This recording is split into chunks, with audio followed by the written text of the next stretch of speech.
नमस्कार दोस्तों, मैं आपका भाई टाइटेनियम राहुल। आज के इस वीडियो में आपका स्वागत है। आज देखो, हमारे भारत देश में बहुत सारे फेस्टिवल्स मनाए जाते हैं, बहुत सारे, मतलब कि थोड़े मोड़े नहीं, बहुत सारे।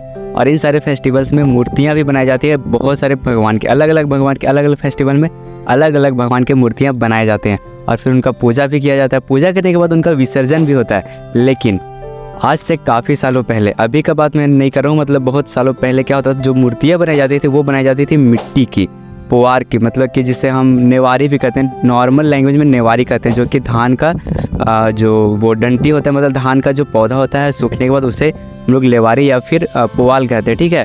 उसका और मिट्टी का यूज़ करके वो मूर्तियाँ बनाए जाते थे और विसर्जन के टाइम जब उसे विसर्जन किया जाता था नदियों में तो पूरी तरीके से घुल जाता था, ठीक है। लेकिन आज के समय में क्या हो रहा है कि पॉप जैसे मटेरियल, जैसे पीओपी होते हैं, प्लास्टर ऑफ पेरिस, उन सारे मटेरियल्स का यूज़ करके मूर्तियाँ बनाई जा रही है, ठीक है। और ये चीज़ जब विसर्जन के समय जब विसर्जन किया जाता है नदियों में तो वो पूरी तरीके से घुलता नहीं है। और जैसे मान के चलो गर्मी का मौसम आया तो पानी सूख जाता है और मूर्तियाँ वैसे ही पड़ी रहती है। जैसे मूर्तियाँ टूट जाती हैं तो उनका सिर कहीं पे होता है, हाथ कहीं पे होता है और वो पैरों पे भी लग जाता है। जैसे अगर कहीं पे कोई घूमने जाता है, ठीक है, और वहाँ पे मूर्तियाँ पड़ी रहती है तो वो पैरों के पास भी आ जाती है, जिससे वो काफ़ी ज़्यादा ये गलत होता है। तो ये तो थी नदियों की बात, जो कि हमारे छोटे छोटे शहरों में होता है। लेकिन अगर आप बड़े शहरों में जाते हैं, जैसे मुंबई, दिल्ली, बड़े बड़े शहरों में, तो वहाँ पे समुद्र होते हैं जो कि जिसमें विसर्जन किया जाता है, ठीक है। लेकिन क्या होता है कि उसमें मतलब कि ये पानी का जो होता है वो बहाव बहुत ज़्यादा होता है, ठीक है।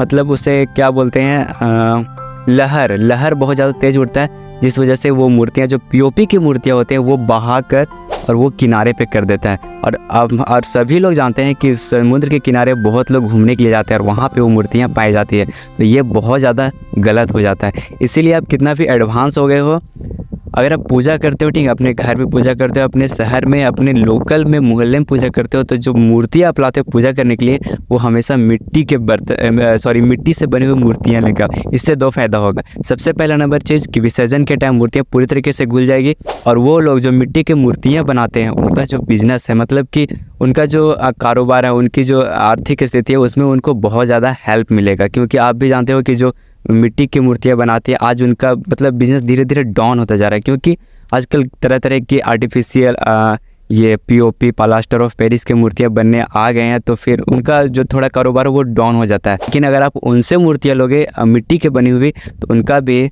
आर्थिक स्थिति काफ़ी ज़्यादा सुधरा हुआ रहेगा और उनका घर भी अच्छे से निरंतर चलता रहेगा। तो आज की इस वीडियो में हम इसी चीज़ का बात करने के लिए आपके सामने आए थे, ठीक है। तो आई होप कि मेरी जो बातें हैं वो आपको अच्छी लगी हुई, तो आप इस वीडियो को लाइक कर देना, इस वीडियो को भी शेयर कर देना अपने दोस्तों के साथ, फैमिली मेम्बर्स सभी के साथ, ठीक है।